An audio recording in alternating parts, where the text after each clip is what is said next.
All right, so super easy here to do an oil change on these police RTPs, R1200s, R1250 RTs, NEGS, 1250, 1200.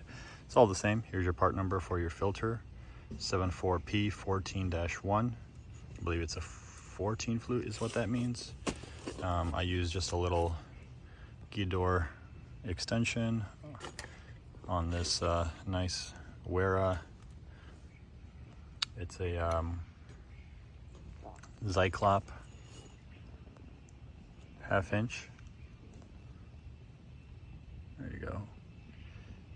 Super nice. There's also this really nice one I got. It's a Gidor one. They make pretty good quality.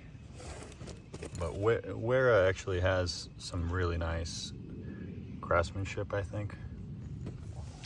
Then you're going to take your, this is going to be a Torx.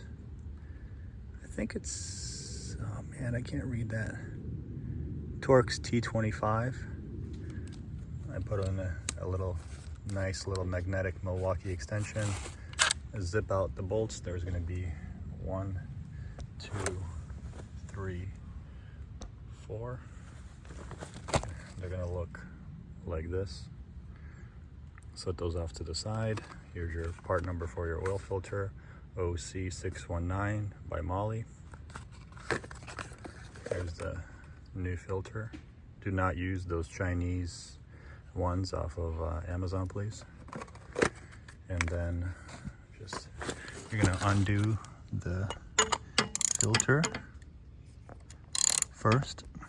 Try to do this with one hand.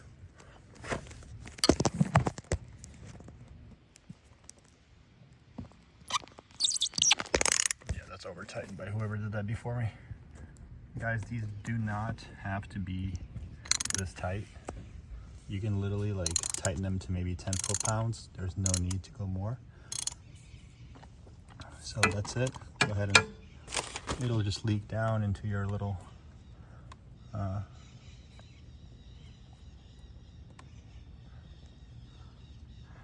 so I just bought these 2 bikes. There's actually 2 of them. There's one right there. And we're going to be doing just all the maintenance, final drive fluids next, oil change on both of them. Oil looks not too bad, I wouldn't say.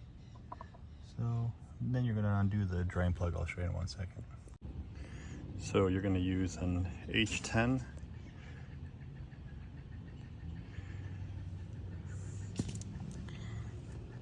It's a H10 Allen.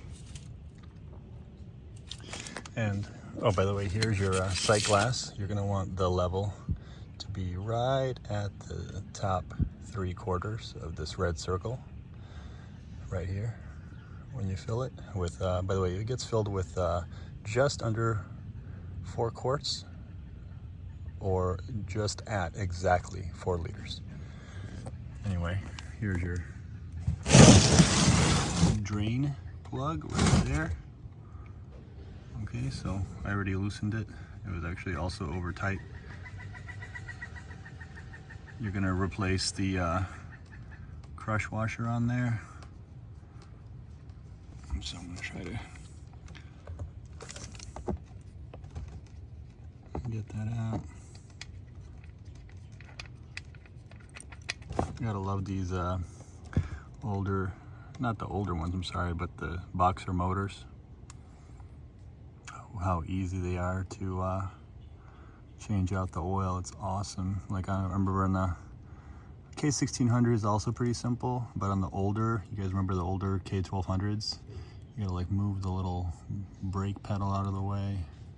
Here's your little crush washer. I have like tons of these. You can buy them off Amazon, but you just see, so sometimes they come with copper and sometimes they're aluminum, so make sure to use these aluminum ones.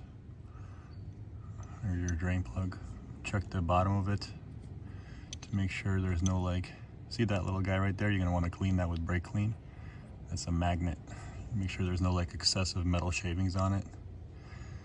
And then you're gonna fill over here, there's a little tool in your toolkit I'll show you underneath your seat. You're going to use any Jasso MA2 oil, as long as it's compatible with wet clutches for bikes. Motul, Liquimoly, whatever you got. Just don't use anything that's not Jasso MA2 spec. And I guess I'll show you that, filling it if you guys want to see it. I'm also charging the bike a little bit, as you can see on a trickle. It's a battery.